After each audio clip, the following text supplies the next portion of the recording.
예, 반갑습니다. 자, 이제 오늘 저희가 또 직지 공부 이제 어느덧 또 30번째 시간이 됐습니다. 저희가 이렇게 법회를 하기 전에 잠시 입정의 시간, 짧지만 명상의 시간을 갖지요. 이제 명상은 사실은 우리의 마음을 좀 차분하게 가라앉히고 이제까지 우리가 알아차리지 못했던 내 내면에서 우리가 알아차리지 못했던 많은 신호들, 또 많은 정보들, 이런 것들을 저희가 스스로 알아가는 시간이기도 하고요. 또 단순하게 보면 그냥 아무것도 안 하고 지금 이 순간 여기에 존재하는 시간이기도 해요. 이제 우리는 평상시 아무것도 안 하고 있는 것 같지만 자꾸 뭔가를 해야 돼. 몸으로도 뭔가를 하고 또 생각으로도 뭔가를 합니다. 여러분들이 집에서 아무것도 안 한다 하더라도 소파에 앉아 있으면 계속 뭔가 정신적인 행위를 해요. 생각이라고 하는 정신적인 행위를 해서 사람이 이제 쉬지를 못하고 지금 이 순간 여기에 그냥 가만히 있는 거, 지금 이 순간 여기 이렇게 존재하는 그런 시간을 우리가 가질 수 있음에도 불구하고 그런 시간을 우리가 잘 갖지를 못해요. 그런데 이렇게 법당이라는 공간에 와서 많은 사람들이 잠시 이렇게 이제 명상의 시간을 갖다 보면 혼자 힘으로는 어렵지 않지만 어떤 분위기에 의해서 여러분들은 뭔가 이제 의식적인 행위, 또 무의식적인 행위, 이런 것들을 잠시 멈추고 지금 여기에 그냥 뭐 아무것도 할 필요 없이 지금 이 순간에 이렇게 존재하는 그런 시간을 가질 수도 있습니다. 이런 시간이 이제 여러분들이 무언가를 계속 하잖아요. 신체적으로도 뭔가를 하고, 오늘도 이제 초파일 준비 때문에 우리 절에 많은 일이 있었죠. 많은 또 우리 신도분들이 봉사활동 하신다고 일을 많이 하셨어. 일을 많이 하니까 피곤하잖아요. 몸도 뭔가를 많이 하면 피곤하고, 그 다음에 마음도, 여러분들의 마음도 가만히 있는다고 마음이 저절로 가만히 있지 않죠. 그러니까 마음도 쉬지 않고 계속 뭔가 움직입니다. 그래서 사람이 이렇게 긴장돼 있어요. 쉬지 않고 계속 움직이니까 긴장하고 그리고 이렇게 지쳐 있어. 그래서 틈틈이 이렇게 쉬는 시간을, 우리가 잠을 자면서 그런 시간을 원래는 갖는 건데 또 꿈을 꾸잖아요. 그러니까 잠을 자면서도 좀 쉬어야 되는데 또 꿈자리가 사나워. 그러면 아침에 일어나도 뭔가가 쉰 것 같지가 않지. 그래서 그런 이제 긴장, 어떤 피곤함, 이런 것들을 우리가 이제 의식적인 시간 안에서 좀 쉬는 시간을 갖기도 하고. 그리고 이제 우리 이 마음이라는 것이 이제 쉬고 싶어도 이 주변에서 벌어지는 사건들, 과거에 벌어졌던 일들, 또 나의 습관들, 이런 것들 때문에 마음이 쉬고 싶어도 좀처럼 이렇게 잘 쉬질 못해요. 그리고 하여튼 마음이라는 것은 하여튼 살아오면서 의식적으로, 무의식적으로 어떤 것을 우리가 어떤 뭔가 어떤 반복적인 어떤 태도가 형성되게 되고, 나이를 먹어가면서 이런 것들이 이제 많이 굳어지죠. 그리고 사람은 어때요, 여러분들? 나이를 먹어가면서 계속해서 변하려고 할까요? 아니면 나이를 먹어가면서 안 변하려고 할까요? 변하는 게 편해요? 그냥 안 변하는 게 편해요? 변하는 게 편하다고요? 네? 우리는 뭔가 그냥 어떤 상태가 지속되기를 바래. 그러니까 뭔가가 이제 뭔가 큰 변화나 이런 거 없이 그냥 뭔가 안정적인 상태를 원해. 그래서 나이를 먹어가면서 뭔가 변해야만 한다라는 거, 이런 것들을 스트레스로 생각해요. 뭐가 이렇게 변해야 되는데 변한다는 것 자체가 불편해하고 스트레스라고 생각하고 그냥 이 뭔가 살아왔던 그대로는 일종의 이제 오랜 시간 나한테 습관화가 된 거잖아요. 습관화가 됐으니까 그대로 살면 내가 불편하지 않아. 그러니까 우리가 뭔가 이렇게 좋게 계속해서 바꾸려고 훈련하면 좋은 것 같지만 이상적으로는 생각은 그렇게 드는데 우리의 현실의 실제 모습은 이렇게 변하는 거 싫어해요. 그냥 뭔가 불편해. 그냥 지금 뭔가 변치 않고 움직이지 않고 달라지지 않고 그냥 이 상태로 있는 거를 그걸 훨씬 더 편안하게 생각해. 편안하게 생각하기 때문에 당장은 눈앞에 봤을 땐 그게 편안해 보이지. 내가 달라지지 않으니까, 내가 바꿀 필요가 없으니까 나는 편안하지. 근데 나는 안 바뀌어서 좋은데 주변은 바뀌어요, 안 바뀌어요? 내가 살고 있는 세상은 달라지잖아요. 내가 사는 사람들도 바뀌고, 내가 살면서 경험하는 환경이나 사건이 달라져. 나는 안 바뀌는데 주변은 바뀌고. 그러니까 시간이 지나면 어떻게 돼요? 내가 안 바뀌니까 더 짜증나지, 더 힘들어. 이게 뭔가 같이 달라져야 되는데 내가 달라지는 건 피곤해. 좀 안 바뀌고 그냥 이렇게 지금처럼 그냥 살던 대로 가만히 살았으면 좋겠는데 그러니까 나는 문제가 없는 것처럼 보여. 나한테는 문제가 없어. 근데 우리가 살고 있는 세상은 끊임없이 변해. 변하니까 그거하고 어떤 괴리감이 생겨. 거리감이 있으니까 내가 불편하고 내 마음대로 안 되니까 짜증나고. 아무튼 그게 우리의 기본 우리 몸의 생리적인 하나의 현상인 것 같아요. 나이 먹어가면서 몸의 기능도 떨어지고, 그리고 불편한 거 싫고, 뭐가 크게 달라져야 하는 그런 거 별로 원치 않고, 그냥 어느 정도 이렇게 살아오면서 습관이 굳어지면 그 굳어진 습관대로 그냥 사는 것을 편안하게 생각하지. 그러니까 우리가 편안해지는 걸 원해요, 사람들이. 우리가 명상도 마찬가지로 편안해지기 위해서 명상을 해. 그렇잖아. 내 마음이 편안한 거. 근데 알고 보면 왜 아무것도 안 하고 그냥 누가 나 건드리지 않고 그냥 살던 대로 살면 우리는 사실 편안해 해요. 편안해 하는데 문제는 주변 환경이나 상황이 내 의지와 상관없이 변하기 때문에 나도 변하지 않고 달라지지 않으면 어느 순간 큰 거리감이 생겨서 또 나를 또 힘들게 하겠죠. 근데 그거는 아무튼 그럼에도 불구하고 우리의 현실은 아무튼 우리 각자 개인은 일단 변하기는 싫어한다. 나이를 더 먹어갈수록 변하는 거를 힘들어하고 부담스러워하고 하여튼 별로 이렇게 크게 원치는 않는 것 같아요. 근데 사람만 그런 게 아니라요.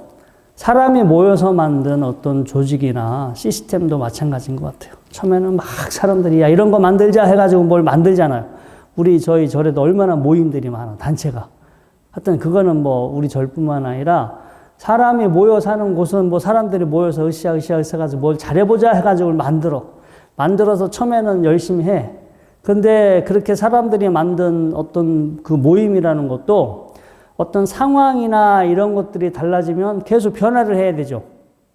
변화를 해야 되는데 사실은 사람 각자는 다 변화를 싫어하거든요. 그냥 해왔던 그대로 그냥 더 귀찮아. 뭔가 새롭게 하면 귀찮아서 그냥 하던 데도 살던 대로 해왔던 그대로 그렇게 원해. 그래서 이게 계속 더 발전해야 되는데 발전해야 하는 거를 또 사람들이 원치 않아. 그래서 개인적으로도 그렇지만 사람이 모여서 만들어진 어떤 조직이나 시스템도 똑같은 문제에 직면하게 돼 있어요. 그래서 그냥 과거에 어느 시점에 이렇게 갇혀 있어.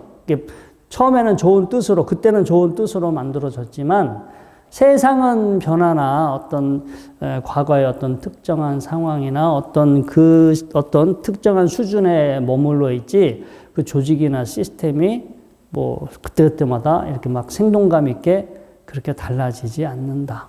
그래서 불교라는 것도 마찬가지인 것 같아요. 부처님이 생존에 계셨을 때는 부처님 스스로가 그 자체가 불교야. 부처님이 하시는 말씀 자체가 다 그냥 그게 다 가르침이고 부처님이 말씀하시는 것 자체가 이제 그 자체가 하나의 뭐 새롭게 이제 시스템이 그 시스템 자체이기도 하고 시스템을 만들어가는 길이기도 하고요.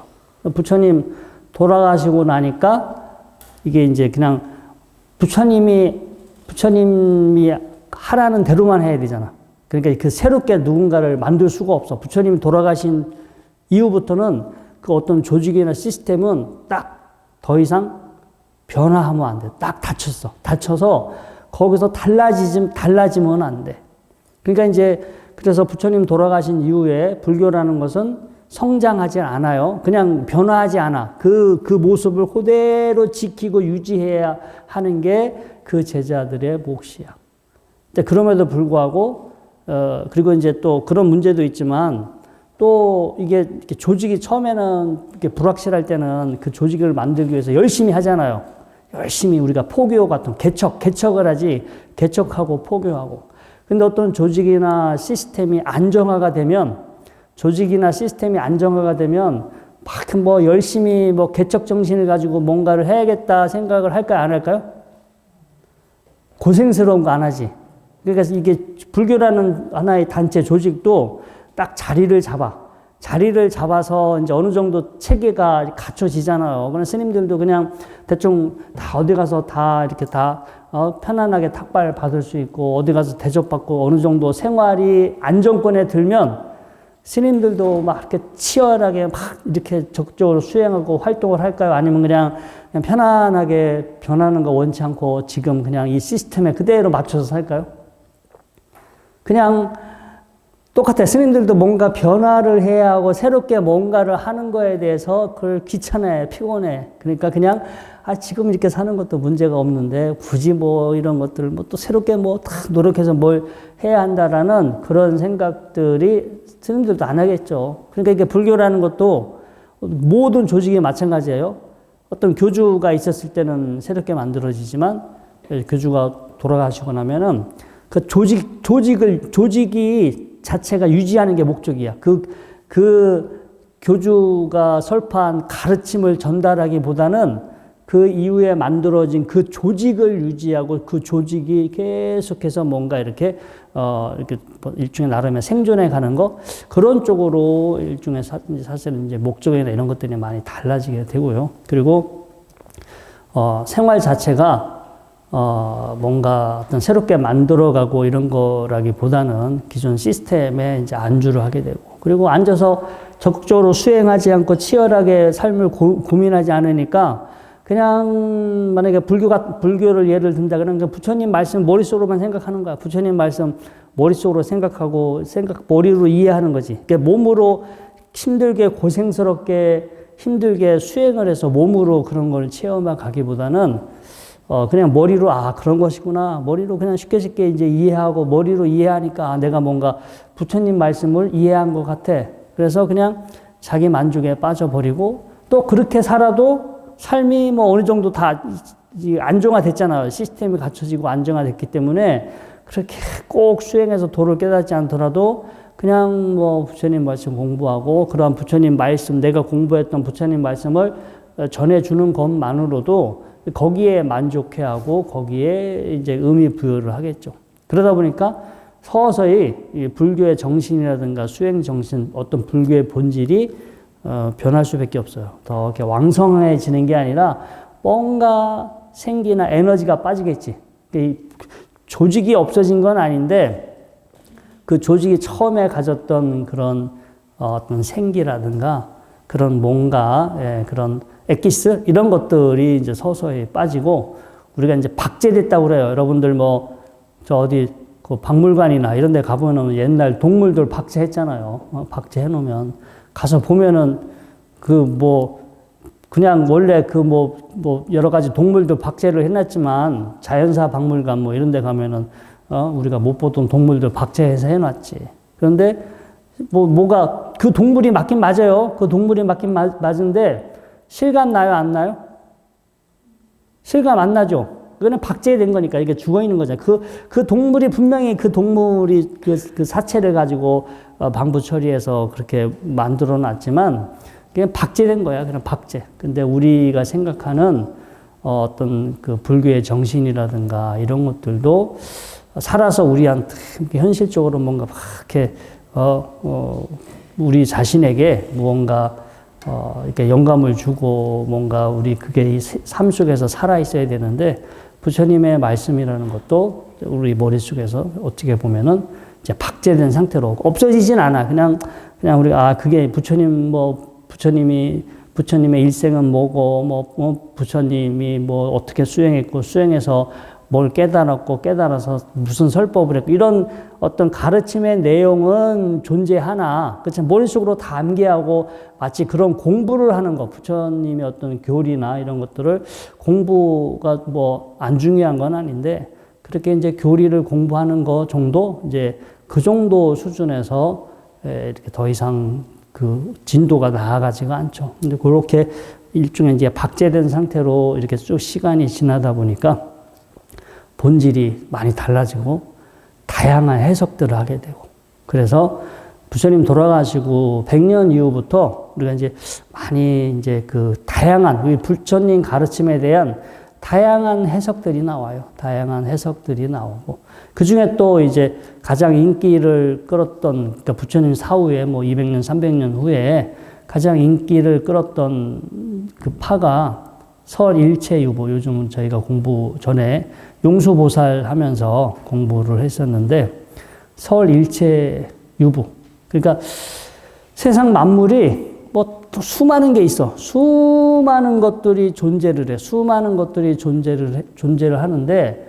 뭔가 그 이름이 있는 것들 세상에는 다 이름이 있잖아요. 세상에 존재하는 것은 무언가 이름이 있는데 이름이 있는 것들은 그에 해당하는 고유한 자성이 있다. 겉으로 보여진 것은 변하고 허망할 수도 있으나 그러한 이름이 붙어져 있기 때문에 그에 걸맞는 어떤 고유한 무언가 자성은 있다. 눈에 보이지 않지만 어떤 그런 자성은 있다. 이렇게 생각하는 거가 설일체유보예요. 자, 우리가 하늘에 떠 있는 구름이나 비가 내리는 거나 안개가 끼는 거나 저 강물이거나 바닷물이거나 여러분들이 마시는 물이거나 같아요? 달라요? 같은 거예요? 다른 거예요? 다른 거죠. 달라요? 하늘에 떠 있는 구름하고 저 흐르는 강물하고 바닷물하고 내리는 비하고 우리가 마시는 물하고 같은 거예요? 다른 거예요? 알고 보면 같은 거예요. 그쵸? 구름이 내리면 비가 되는 거고, 그게 흐르면 강물이 되는 거고, 그걸 우리가 마시면 물이 되는 거고, 그게 다시 올라가면 막 안개가 피는 거고, 아무튼, 근데 이름은 다 다르잖아요. 그렇죠? 다 다른 이름을 가지고 있어. 그러니까 이게, 힌두교에서는, 야, 그렇게 다른 이름을 가지고 있지만, 본질은 하나다. 그 물이라고 하는 그 본래 본질은 하나다. 그래서 모든 것 만물은 다 하나다. 만물은 어떤 하나의 본체에서 다 이렇게 만들어서 다른 이름을 가진 것이다. 이제 이거 일종의 힌두교의 핵심 이론이죠. 설일체유보 같은 경우는 뭔가가 각자 다양한 다 이름들이 존재하는 것들은 다 또 고유한 자성을 가지고 있다. 이렇게 주장하는 하는 파가 불교의 한 파인데 설일체유보라고 했어요. 그래서 저번 주에 공부했던 이제 용수존자라든가 또 오늘 공부하게 될 그분의 제자가 아리야 대바요. 이 아리야 대바 이분이 어떤 가나제바라고 한문으로는 되어 있는데 원래 이름은 아리야 대바. 아리야가 성인이라는 뜻이고요. 대바가 천신이라는 뜻이니까 그래서 한문으로는 성천이라고도 해요. 성스럽다. 하늘천, 천신이니까 아리야 대바. 그리고 이제 그 다음 제자가 되는 라울라 다바. 라울라 발타라고 하는데 라울라 다바죠. 라울라 다바. 이 세 분이 반야사상. 보통 이 세 분이 이 3대에 이뤄서 이게 불교의 본질은 연기법이야. 불교에서는 모든 것들은 조건들이 만나서 이렇게 작용하고 있지 본질은 공한 것이야 라고, 이게 바로 불교의 본질이야 라고 다시 이 불교의 본질을 드러내고자 해요. 자꾸 이제 부처님도 처음에는 연기, 모든 건 조건들이 만나서 작용하고 있고 이름만 있을 뿐이지 그 본질은 공한 것이다 라고 그렇게 설파를 하셨지만, 시간이 지나서 사람들이 자꾸 이제 불교가 왜곡되고 뜻이 달라지잖아요. 그런데 용수, 그 다음에 오늘 공부하게 될 아리아 제바, 그 다음에 이분의 또 제자가 되는 라우다, 우리 직지에서는 라우라다라고 나오는데 라울라다바라고 하는 그 유명한 세 분의 어떤 논사분들이, 아니야, 불교의 본질은 연기법이야, 그리고 공한 거야. 이게 조건이 만나서 작용을 하고 있어서 마치 있는 것처럼 우리가 그렇게 경험을 하나, 본질은 본래 그런 것들이 따로 존재하는 것이 아니야 라고 하는 중간 사상, 그러니까 반야 사상, 중간 사상을 설파하게 되고요. 아마 그 전에도 이 반야 사상은 나름 이제 존재를 하고 있었는데, 저희가 한국에서 소위 경전으로 하고 있는 금강경, 그리고 저희가 법회 때 늘 외우고 있는 반야 신경이 바로 이제 이분들의 어떤 그 가르침하고 같이 일치하게 됩니다. 공하다. 우리 반야신경에서도 공이라는 말 많이 나오죠? 네. 없다가 아니에요. 허무하다, 없다가 아니라 조건이 만나서 작용하고 있는 건 맞아요. 우리가 분명히 경험은 하지만 그 본질이나 알맹이 실체가 따로 있는 것이 아니다라는. 그리고 이제 왜 이게 중요하냐면, 이제 마음이라는 것은 마음이 따로 있는 게 아니라, 나중에 또 유식이나 이런 데 가면 또 마음이 따로 있는 것처럼 또 그렇게 불교가 달라집니다. 그런 그 사상이 더 우세를 하게 되는데, 마음은 대상을 아는 기능이야. 그래서 마음이 이제 어떤 대상을 아느냐에 따라서 이 결과물이 달라져요. 고요하고 편안한 상태를 알고 있으면 마음이 고요하다라고 하는 거고, 마음이 거친 현상을 알고 있으면 마음이 흥분했다, 내 마음이 긴장했다, 이렇게 알아. 그러니까 마음은 어떤 걸 알고 있는 기능인데, 알고 있는 내용에 따라 행복한 마음이라고도 부르고, 고요한 마음이다라고 하고도, 평화로운 마음이다라고 그래. 마음은 무언가를 알고 있어. 근데 마음이 알고 있는 그 대상이 공하다는 걸 보아야 돼요.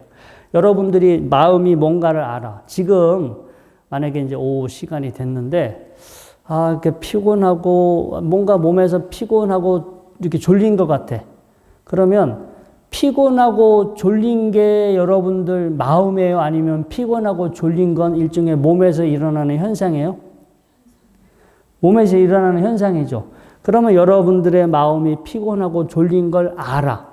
그럼 우리는 평상시 내 몸이 피곤하고 졸리지만, 피곤하고 졸린 걸 내 마음이 이렇게 알고 있으면, 지금 내 마음도 피곤하고 졸리구나, 이렇게 생각해요, 안 해요? 그쵸? 지금 내 마음이, 내가 마음이 좀 피곤한 것 같아.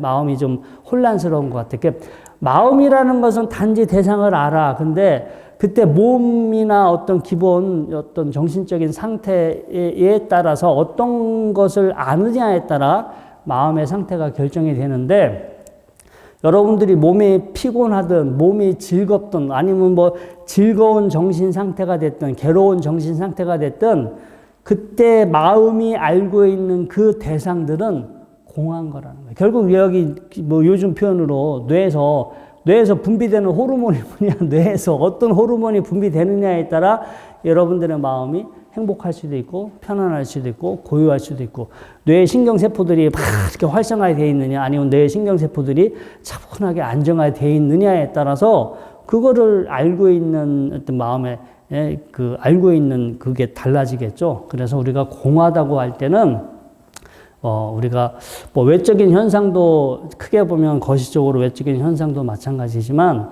여러분들이 지금 이렇게 이게 나야, 이게 내 거다라고 경험하고 있는 몸에서 일어나고 있는 현상들, 마음에서 일어나고 있는 현상들이, 이게 만약에 여러분들이 사랑하는 사람을 못 봐서 슬퍼.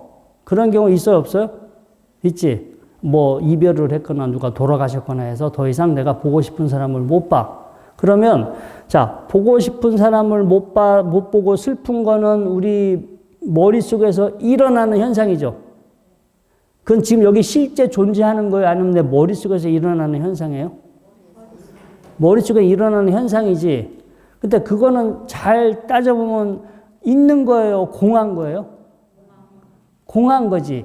어떤 기억과 습관에 의해서 일어나는 현상이지 그게 여기 어디 존재하는 건 아니라는 거예요. 그래서 우리가 우리를 힘들게 하는 거, 내 안에서 뭐 우리를 기쁘게 하는 것도 마찬가지지만 우리를 힘들게 하는 것들을 가만히 보면 마음이 이제 그 대상을 아는 거예요. 몸의 느낌이 됐고 정신적인 느낌이 됐든 어떤 사유의 내용이 됐든 뭔가가 일어나는 거를 마음이 그것을 알고 그거에 마음이 사실은 이제 놀아나는 거지. 그런데 그렇게 내 안에서 일어나는 것들이 일어나는 현상이고 그냥 공한 거다라고 본다면 내가 그런 거에 이제 흔들리지 않겠지. 그걸 바라보면서 내가 동요하지 않고 흔들리지 않고 그리고 그러한 그 현상들이나 이런 일어나는 작용들이 이렇게 거친 작용들이 일어나지 않고 그냥 고요하고 잔잔하다면 마음도 편안하겠죠. 여러분들이 이 법당에 와서 앉아 있는 동안에는 막 거친 생각들, 거친 번뇌들이 막 올라와요? 아니면은 대체적으로 차분해요? 차분해지. 그럼 본래 차분한 거예요? 아니면 여기 와서 앉아 있기 때문에 그냥 차분해진 거예요? 그 여러분들이 또 계속 노력한다면 지금처럼 본래 이렇게 차분해질 수 있을까요? 없을까요? 이게 습관화, 이렇게 차분해지는 거가 습관화가 되면 절에 안 오더라도 집에 앉아 있어도 기본적인 모드가 차분한 모드가 되겠지. 그러면 일어나는 거가 덜 일어나니까 얼마나 마음이 좀 편안하겠어. 그러니까 마음이 편안한 게 아니라 마음속에 일어나는 현상이나 대상이 크게 큰 현상들이 안 일어나면 아, 내 마음이 편안하다 이렇게 생각하는 거고 그때 번뇌가 막 바쁘게 일어나고 있으면 마음이 피곤하다, 마음이 힘들다 이렇게 생각하는 거죠. 전혀 우리의 마음하고는 상관없어요. 여기 육체적으로 정신적으로 어떤 현상이 일어나느냐에 따라서 이제 그게 그렇게 결정되는 거지. 그래서 이 반야 오늘 이제 저번 시간에 공부했던 용수, 오늘 공부한 아리아 대화, 또 다음 시간에 공부하는 그 라우라다 혹은 라울라 바다네요. 라울라 바다 인도말로 이 세 분들이 그 연기, 공, 세상 존재하는 것은 조건들이 만나서 작용하고 있고 본질은 공한 것이다. 근데 그거를 우리가 이제 머릿속으로 생각하지 마시고 내 몸에서 일어나는 정신적인 육체적인 현재 내 안에서 일어나고 있는 여러 가지 느낌, 생각, 감정 이런 것들을 여러분들이 공한 것이야, 생겨난 것이야, 공한 것이야 이렇게 바라본다면 여러분들의 마음이 고요하고 편안해지는데 엄청나게 도움이 될 수 있습니다. 정말 실용적인 도움이 될 수 있습니다. 그래서 한번 본문을 한번 보겠습니다. 자, 제15조 가나제바. 한문으로 가나제바라고 하는데 아리아 대바입니다. 자, 용수 대사는 가나제바가 오는 것을 보고 시자를 시켜 물 한 그릇을 떠오게 하여 제바의 면전에 두었다. 제바가 바늘 하나를 그 그릇에 넣자 용수는 말했다. 고요하고 맑은 물로 나의 덕을 비유하고자 했는데 그대는 와서 바늘을 던져 넣어 그 밑바닥까지 다 드러내고자 하였다. 이제 여기 이건 이제 전등록이라든가 조당집 또 이 직지의 내용이 이제 원래 직지라는 거가 본래 있었던 게 아니라 전등록이나 조당집에 있는 내용을 발췌를 한 거예요. 이게 따로 있는 것도 아니고 그리고 이런 또 전등록이나 조당집에 있는 것도 역사적인 사실은 아닙니다. 뭐 10% 20%의 역사적인 사실은 있을 수 있으나 후대에 이제 여러 가지 이제 요즘 표현으로 뇌피셜 뭐 이런 것들이 좀 많이 들어가 있을 수도 있어요. 근데 아무튼 이 용수 대사와 가나제바 만났을 때 우리가 이제 선문답 벗거리항이라고 하죠. 깨끗한 그릇 하나 딱 면전에 놓아. 그릇을 놓은 이유는 용수주사가 이제 내 마음은 이 깨끗한 물처럼 우리의 마음은 깨끗한 이렇게 물과 같은 것이다라는 것을 이렇게 언어가 아니라 하나의 상징, 그거를 상징하는 걸로 표현하기 위해서 깨끗한 물그릇을 놨고, 걷다가 가나제바는 바늘 하나를 딱 떨어뜨려. 바늘이 작고 무거우니까 바닥으로 가라앉을 거 아니에요. 그래서 가나제바는 그냥 투명하고 맑은 물인데 자기는 그러한 용수는 그 물 자체를 본인이 이건 나의 마음이다 라고 드러내고자 했고, 가나제바는 바늘을 떨어뜨려서 그 마음의 바닥, 그 마음이라고 하는 것의 바닥을 본인이 이제 이렇게 그 바늘로 통해 바늘이 가라앉아서 바닥에 이렇게 가라앉는 걸 통해서 그 마음의 밑바닥까지 본인은 이렇게 드러내고자 했다라고 이제 이렇게 그 문구에서는 나와 있고요. 존자가 법을 얻고 난 후 훗날 바라국에 이르렀는데 그곳의 이름이 법마정덕이라고 하는 장자가 있었다. 하루는 마당에 있는 나무에서 큰 싹이 하나 생겨나는데 마치 버섯과 같고 그 맛은 매우 뛰어났다.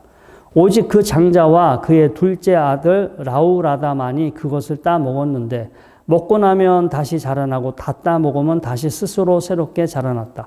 나머지 사람들은 아무도 그것을 볼 수 없었다.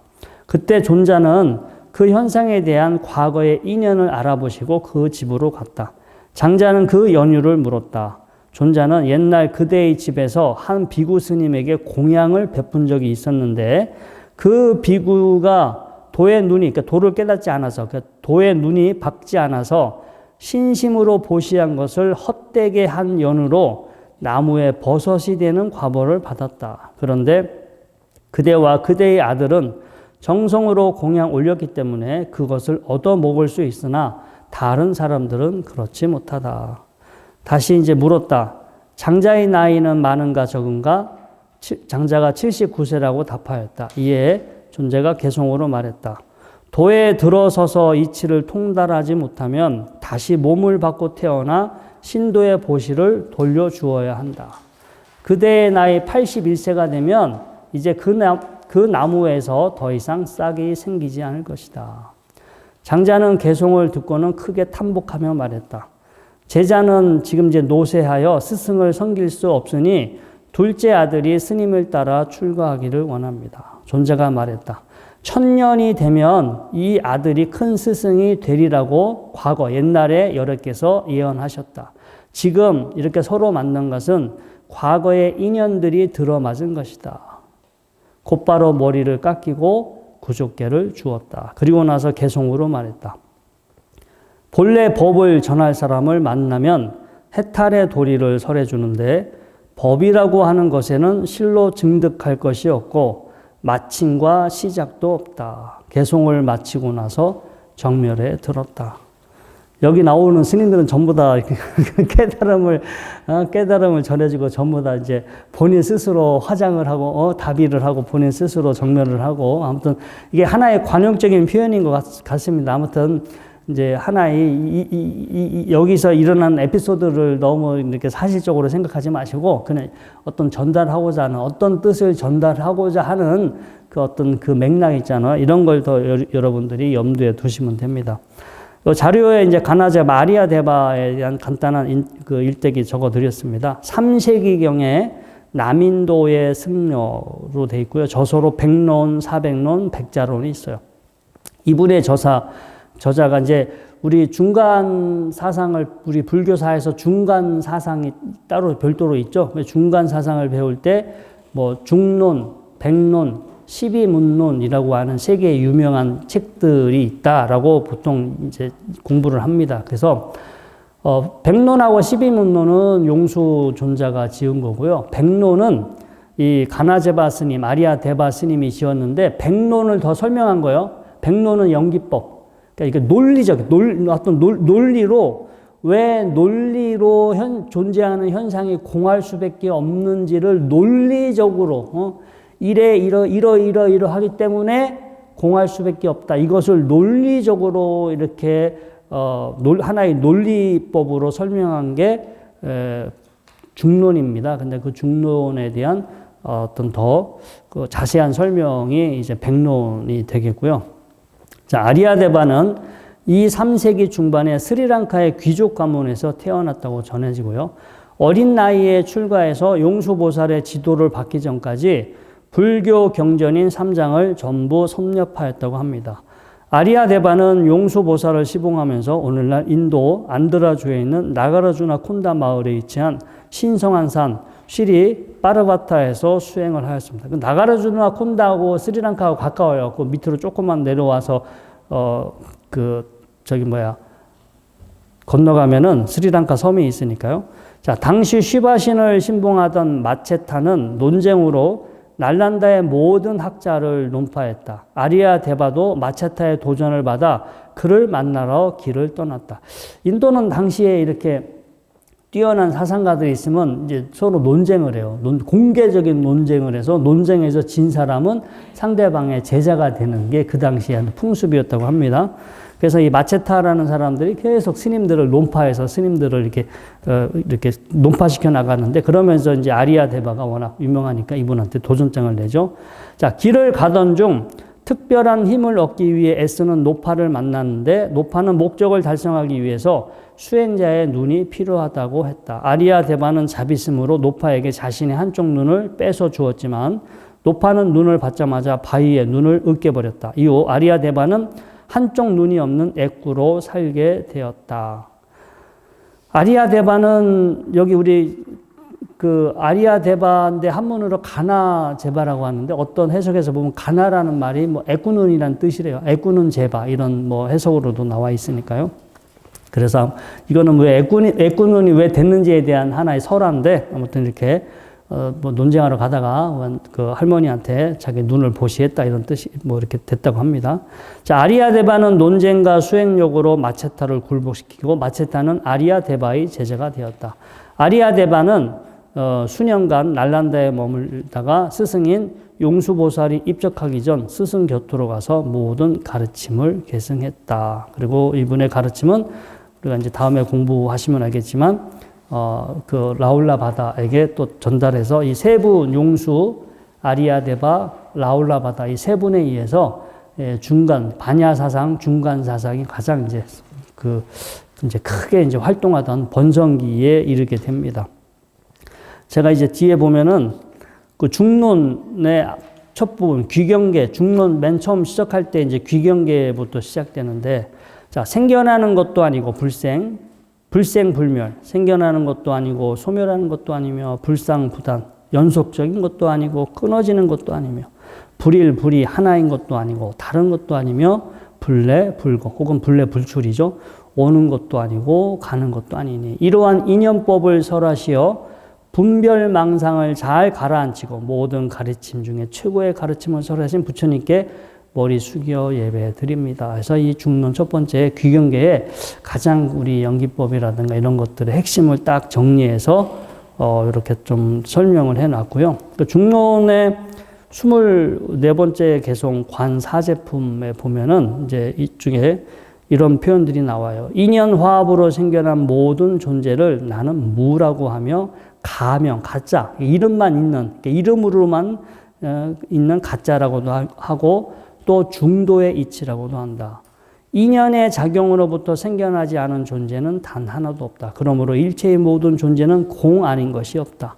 그러므로 경전에서는 인연법을 보는 사람은 능히 부처님을, 그러니까 연기법, 인연법을 보는 사람은 능히 부처님을 볼 수 있고 또한 고짐멸도를 본다고 설한다.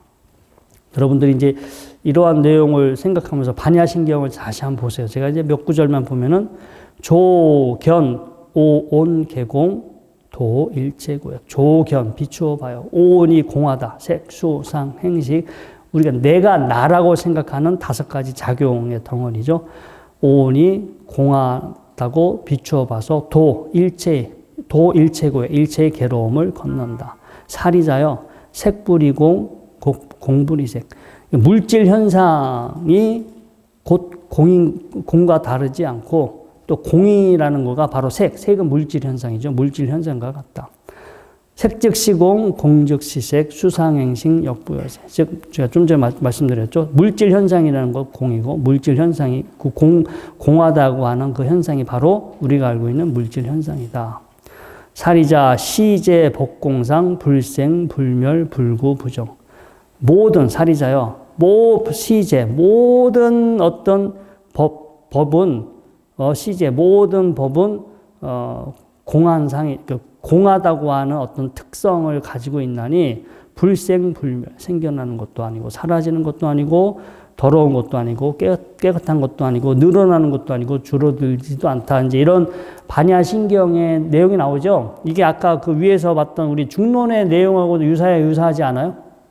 되게 그 논리가 비슷하잖아요. 그래서 반야신경, 반야, 우리가 반야잖아요. 반야. 그래서 우리 아까 중간사상 혹은 반야사상이라고도 하는데, 우리가 지금 공부하고 있는 금강경이라든가 반야신경 같은 경우는 지금 용수보살, 용수존자 혹은 아리아데바 또 나홀라다바 이런 분들의 이제 그 역할이 있었기 때문에 저희들이 지금 이렇게 이런 가르침을 지금까지 전해 내려올 수 있었습니다. 자, 오늘은 또 여기까지 공부하도록 하겠습니다.